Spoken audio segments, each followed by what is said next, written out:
flight controllers here in the Payload Operations Integration Center are busy at work this morning. They've been working with Karen Nyberg from the Kibo module discussing Melfi operations. That's the station's minus 80-degree freezer that's used to store biological samples, among other things. In the meantime, Chris Cassidy has been having a little fun, all in the name of science. He's been working with a new investigation called Surface Telerobotics. That's where he actually gets to control a robot on the ground from the space station. I spoke with the payload developer about these operations. What we're looking at is ways for humans to control robots in different situations, primarily to aid in exploration. So the other projects within human exploration telerobotics are Robonaut 2, which I'm sure a lot of people have heard about, and smartphone spheres, which is we've taken a smartphone and put it on the side of the spheres facility, which also very many people are familiar with, to basically make it a robot, a free-flying robot, and give it a little more computational power and some additional sensors that aren't already on board the spheres. Surface Telerobotics is what we're trying to do is have crew on board space station control a robot on the surface of Earth.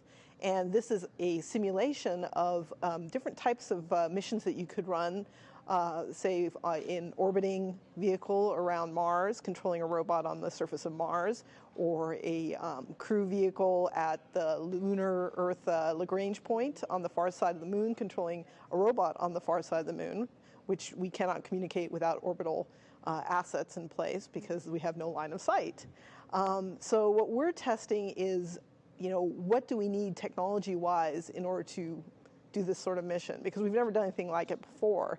And so we need to understand comm issues, usability issues, situational awareness. So we're looking at our user interfaces. Do they give the crew the information that they need in order to understand what the robot's doing, what's its status, and then can they control it?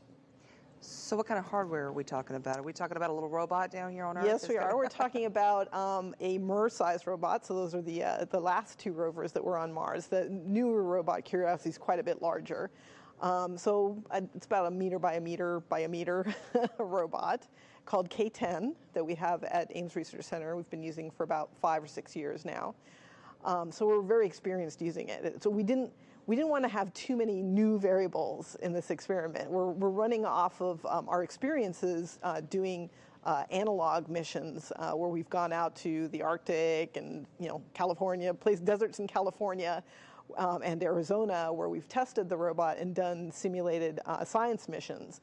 So we want to keep the robotic side of this test as familiar as possible, and really look more at the human factor side, look at the crew interaction with the robot. That's really where our science is in this case.